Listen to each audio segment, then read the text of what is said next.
Hi, I'm Jim Brett, President and CEO of the New England Council. Welcome to this month's episode of Inside the Corner Office, where we catch up with New England CEOs to learn more about their career paths and the incredible organizations they lead. This month, I was delighted to be joined by Priscilla Sims Brown, the CEO of Amalgamated Bank, which is known as America's socially responsible bank. We had a fascinating conversation about her own unique background and career path. Priscilla also discussed Amalgamated Bank's recent expansion into New England and the bank's initiatives to close the racial wealth gap. Thanks for tuning in. I hope you enjoy the conversation. Priscilla, it's great to see you again, and thanks for joining me today. Great to see you too, Jim. We always like to start these programs learning a little more about our guests and their background and career path. You were profiled in the New York Times just a few weeks ago, and you talked about your uncommon upbringing, which took you all over the world. Can you tell us a little more about your early life and background? Sure. Jim, I'm the daughter of an Ethiopian mother and an Ethiopian father who were students in the US when I was born, but went back home and did wonderful things, I think, for the country before ultimately moving to the US, back to the US as refugees in the 70s when the government changed. In the interim, in the meantime, I went to live in Germany for 10 years. And I lived in a school and grew up with German kids, but also kids from all over the world. So I think what you're referring to is the fact that this sort of upbringing amongst a lot of different people gave me, I think, a little bit of sensitivity to differences in cultures. I also understand that you studied journalism as an undergraduate, and that your first job was at a public radio and television station. Needless to say, what prompted your transition into the financial industry? Well, in addition to the job you're referring to, which is that I was really kind of a grunt person working for a woman who was my idol at the time, the first woman who was a news anchor in the country. Her name is Belva Davis. And I was working for Belva in San Francisco at KQED. But in my spare time also, I had a show on an independent station called Chemo, and I was a producer on this show. And it was called Inside Today's Economy. And it was sponsored by, and frequent guests were members of the team at a company called Sutro, which was a regional brokerage firm. And when the chair and the president of that company would come over to appear on the show, I picked their brains afterwards. And finally, a challenge from them is what got me over to the dark side, if you will, moving, talking about the business world to actually going to work for them at Sutro in the brokerage operation. I was going to get into that, where maybe you could talk a little more how you made that transition, how you got where you are today. Well, the transition was a lot of fun in the beginning because I had a lot of guidance from really brilliant people. And so initially my work was all around supporting clients and helping them to grow their wealth. But I was working a lot with very wealthy people, while at the same time, my own family was not so well off. I had family members who had, as I said, come to the US as refugees, as well as American family members I had grown up with. And I was very interested in how to help close that gap for very smart people in both groups, one who had opportunity and another who didn't. But my career really focused a lot on the growth of people's wealth, but also I had a part of my job that was always something to do with the community. Foundation reporting to me or some other community effort. And so it was wonderful to have that balance of thinking about how to serve clients, but also how to serve the community as a good corporate citizen. And that occurred both when I was in San Francisco, but also in Chicago, and then later in Fort Wayne, Indiana, working 18 years for a company called Lincoln Financial. In every one of these instances, though, I was able to really learn from the best and the brightest, and people who gave me opportunities and challenge. And I would say that that's really how my career developed. It wasn't that there was some special design or plan in the very beginning that took me through my career. But there are unfortunately still very few female bank CEOs, and even fewer who are women of color.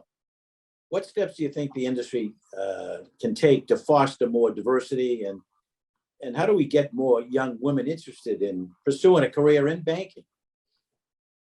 Well, I admire enormously efforts at the elementary school level, right on through colleges and universities, to get women involved in STEM.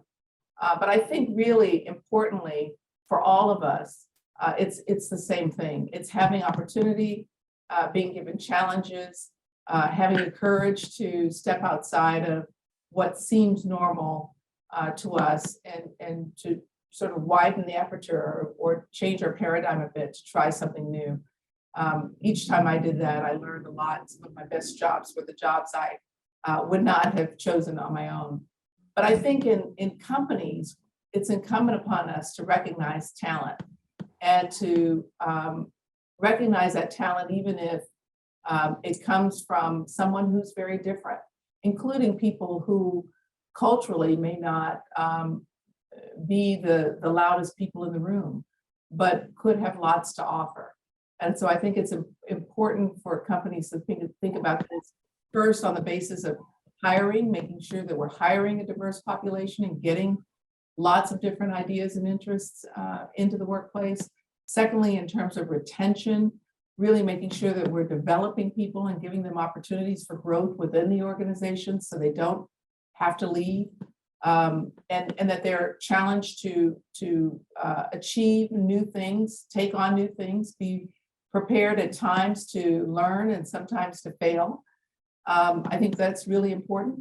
I think succession planning is critically important, giving people the message that there is a place they can go if they want to. I think people own their own development, that's for sure, but they can't get there on their own. So having important development plans in place and then supporting them to achieve the goals they set. Let's shift gears and talk about the incredible organization that you lead. Many may not realize Amalgamated Bank has its roots in organized labor, but can you tell us a little more about the bank's unique history? Yes, it is very unique, and one that was extremely appealing to me when I came here, first heard about it.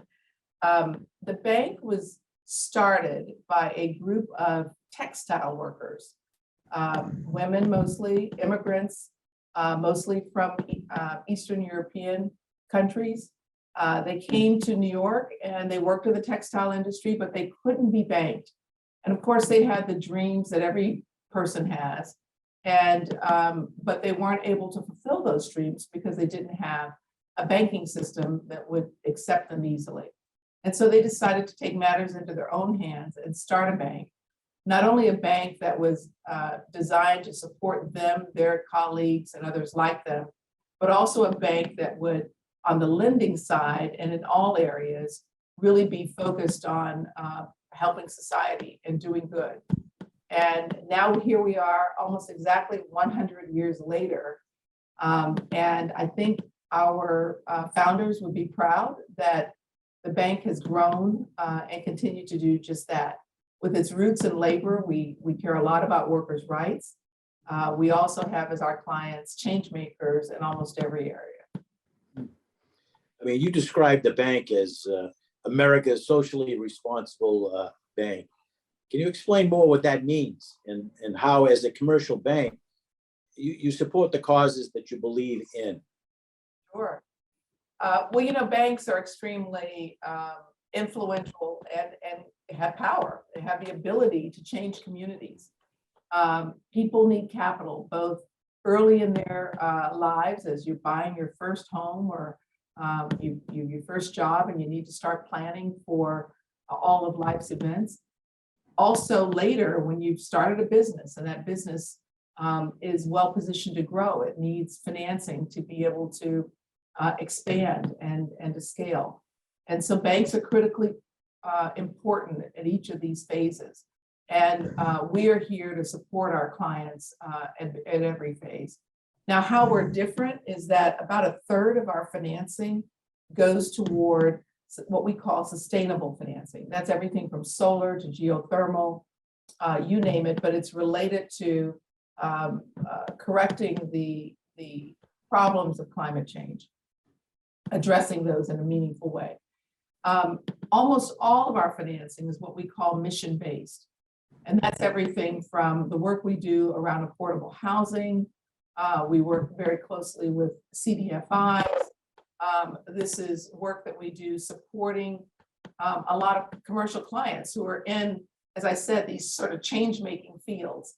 Everything from racial justice to economic justice, justice for those who have other sorts of differences or disabilities, LGBTQ community, you name it.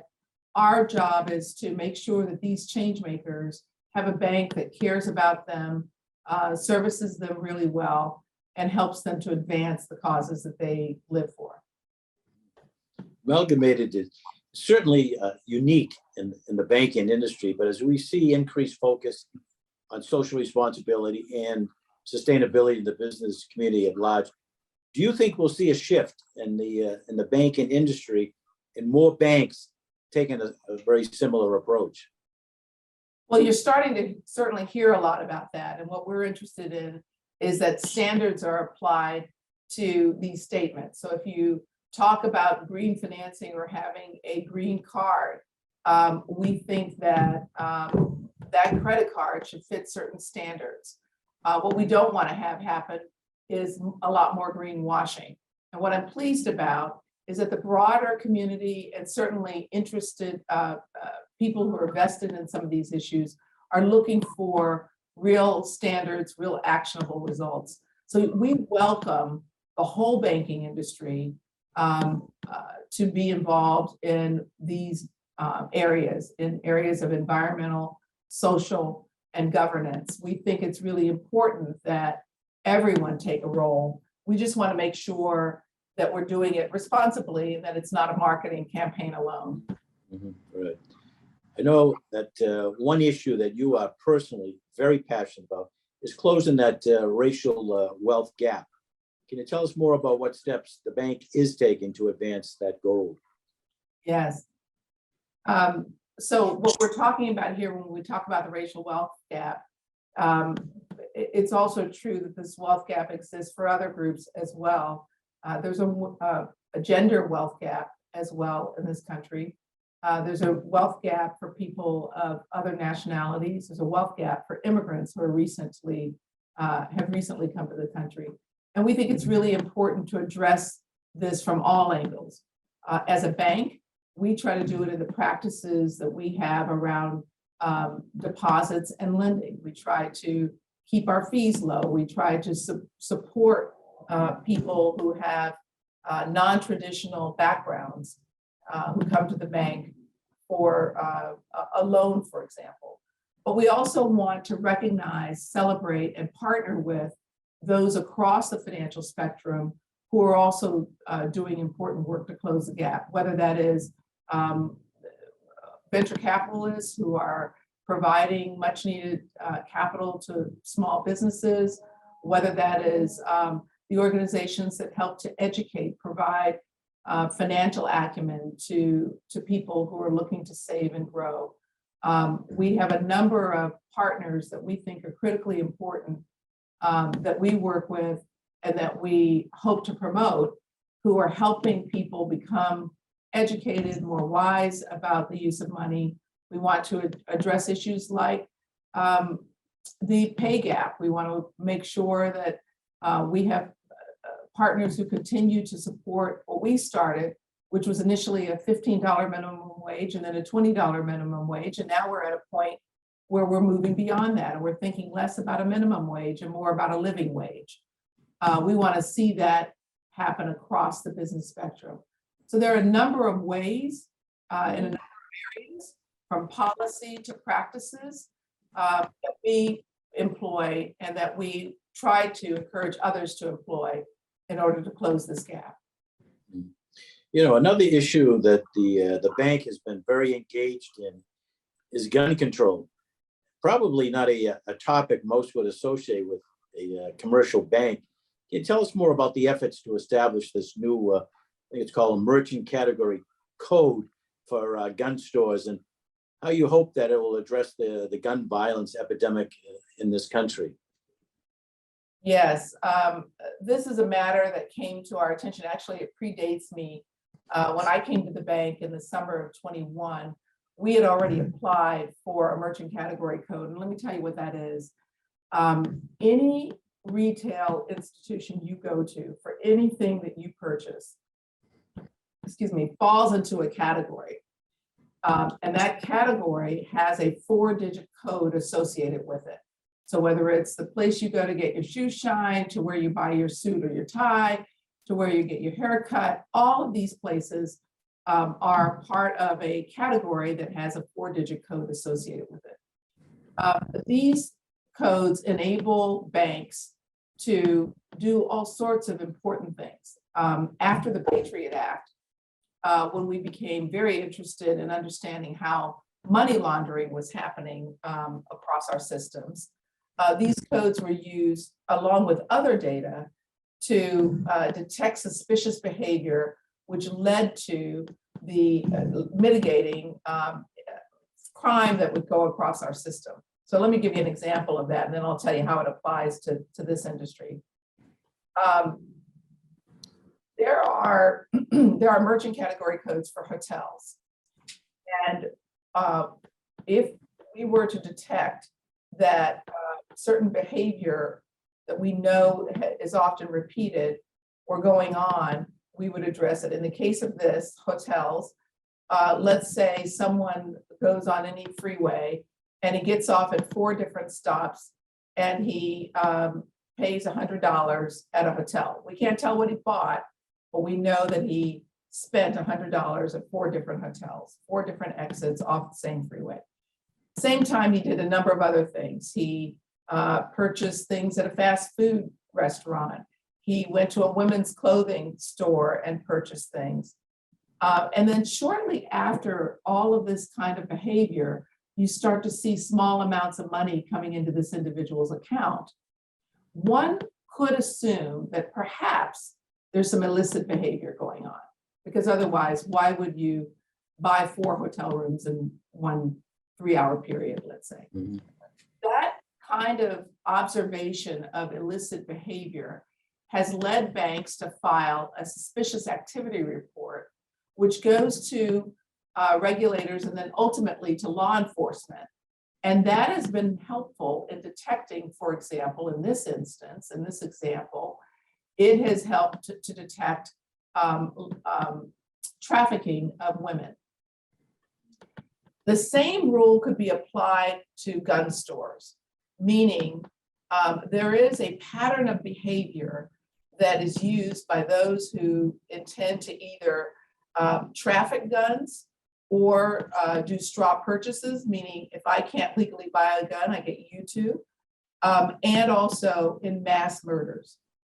The one problem is there was no merchant category code for gun stores. So the only way we could see these patterns being demonstrated was after the fact. With a merchant category code, we could start to see them earlier in the process and perhaps stop a crime from being committed. An example of that would be the Las Vegas crime, where 59 people died at the hands of a shooter from a Las Vegas hotel room.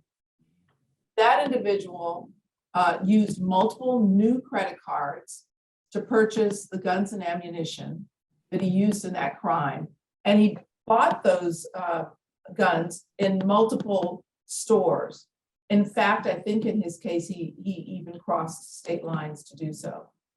that's a pattern of behavior that's been repeated. It was done also in the Pulse nightclub shooting. It's been done in a number of other places. Now, the suspicious activity report that's filed has to go through a number of hands, and it's not a perfect process, and we want to see that process over time strengthened. But in the meantime, what we can do as a bank, recognizing that we are financing this activity when our credit cards are used to buy these products, what we can do is we can at least assign a merchant category code to each of these gun stores so that you can see the purchase behavior when it occurs. What kind of pushback did you get? Well, look, we've gotten feedback of all kinds. We've gotten positive feedback from people, including lawful gun owners, who recognize that we have a terrible series of crimes occurring in this country right now.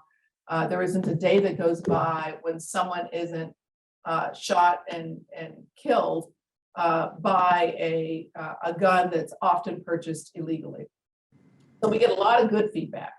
But we've also gotten some feedback that's not so good. We've gotten people who either don't understand what this is and isn't. It's kind of complicated. It's sort of, a little bit of industry speak.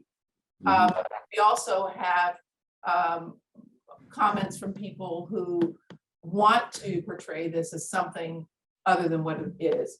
This is not anything that gets in the way of anyone's Second Amendment rights. In fact, we believe that it upholds your Second Amendment rights as a lawful gun owner by taking unlawful guns off the streets.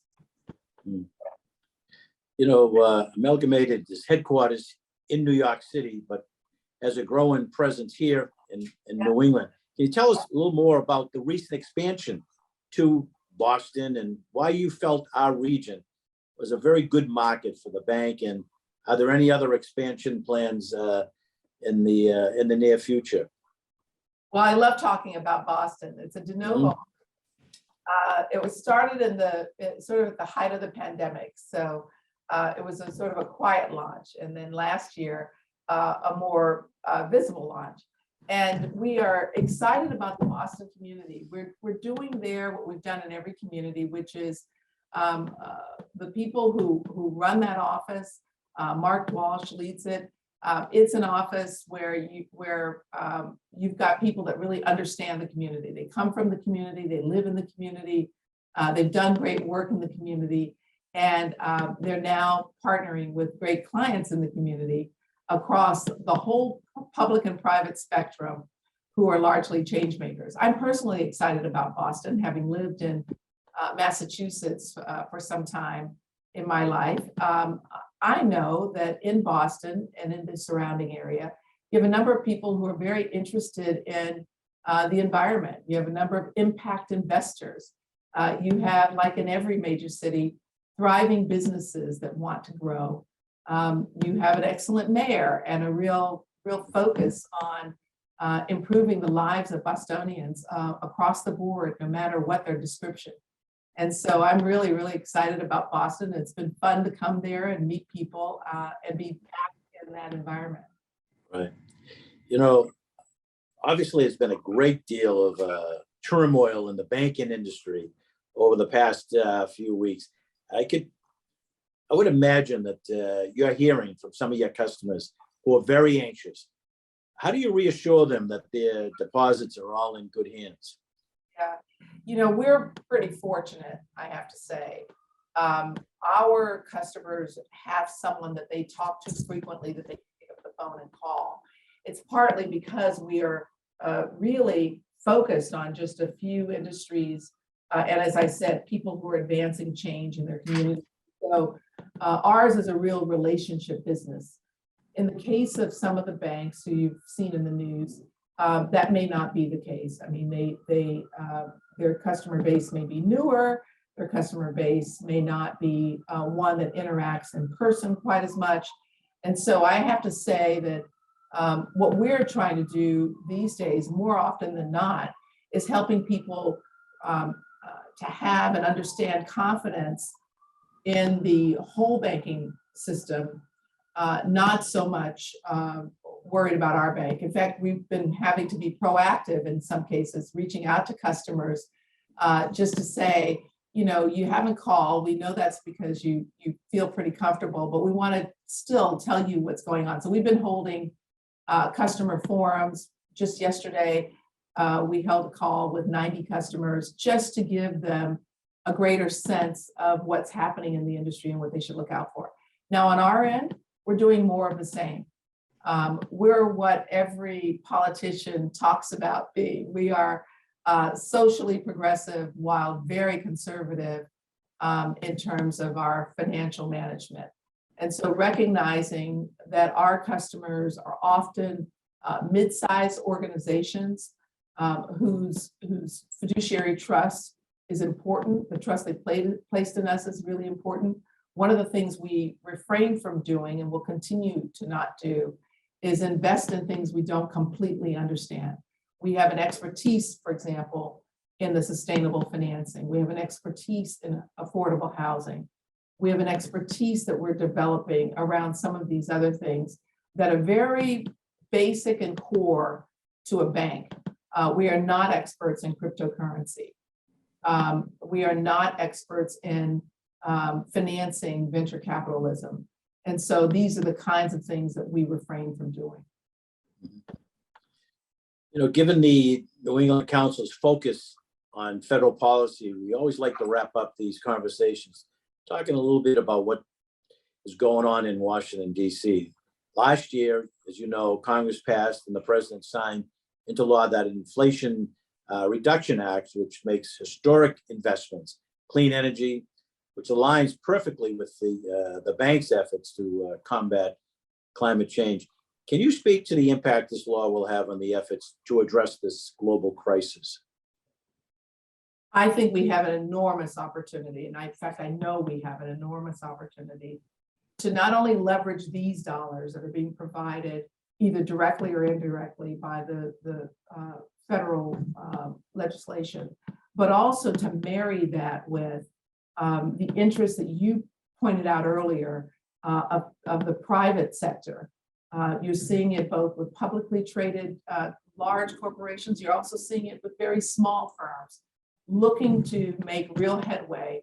And I think combining all of that is going to really make for a powerful opportunity we all have to do the right things for our children and for our society around climate and around closing the wealth gap. I am excited by companies and individuals, young and old, who are taking different aspects of this and looking for ways to combine and partner to achieve that. We also think that way. We were talking about MCC earlier. We felt that way about the legislation that was passed related to guns and crime and the recent comments by President Biden related to guns. We think that when these things are happening, it's incumbent upon us, when the public sector has spoken, it's incumbent upon the private sector to then say, what can we do to advance these important causes? Well, Priscilla, thank you again for joining me today. And thank you for the important work that you are doing at the bank. I really enjoyed learning more about it. And to all of you tuning in, I hope you enjoy this month's show. Be sure to tune in next month when our guest will be Dr. Pam Edinger, the president of Bunker Hill Community College here in Boston.